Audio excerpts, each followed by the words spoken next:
নমস্কার বন্ধুরা, আজকাল ইউটিউব অথবা টিভি চ্যানেল খুললেই দেখা যাচ্ছে আধার কার্ড একটি বিশাল চর্চার বিষয় হয়ে উঠেছে। আধার কার্ড ডিঅ্যাক্টিভেট হচ্ছে। কেন্দ্রীয় সরকার প্রচুর পরিমাণে আধার কার্ড ডিঅ্যাক্টিভেট করে দিয়েছে। মানুষের মধ্যে বলতে গেলে এক ধরনের আতঙ্ক সৃষ্টি হয়েছে। এর মাঝে এক খুশির বার্তা দিলেন আমাদের পশ্চিমবঙ্গের মুখ্যমন্ত্রী মমতা ব্যানার্জি।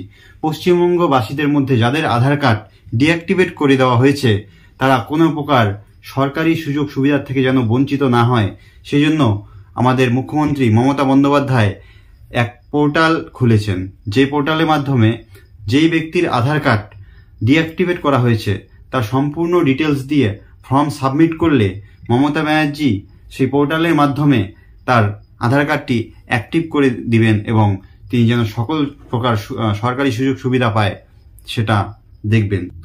তাহলে চলুন আর কথা না বাড়িয়ে আমাদের মাননীয় মুখ্যমন্ত্রী কি ঘোষণা করলেন সরাসরি দেখে নেওয়া যাক।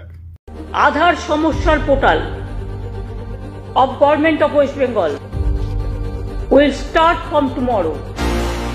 যাদের কার্ড ডিঅ্যাক্টিভেট করেছে ইমিডিয়েট তারা যেন আমাদের জানায়, কারণ তারা যাতে যে সুবিধাগুলো পাচ্ছিলেন কোনো সুবিধা থেকে তারা যাতে বঞ্চিত না হয়, তার নাগরিকত্বের অধিকার থেকে, তার গণতান্ত্রিক অধিকার থেকে, তার অর্থনৈতিক অধিকার থেকে, তার সামাজিক অধিকার থেকে, তার সাংস্কৃতিক অধিকার থেকে, সেটা দেখার কাজ হচ্ছে পশ্চিমবঙ্গ।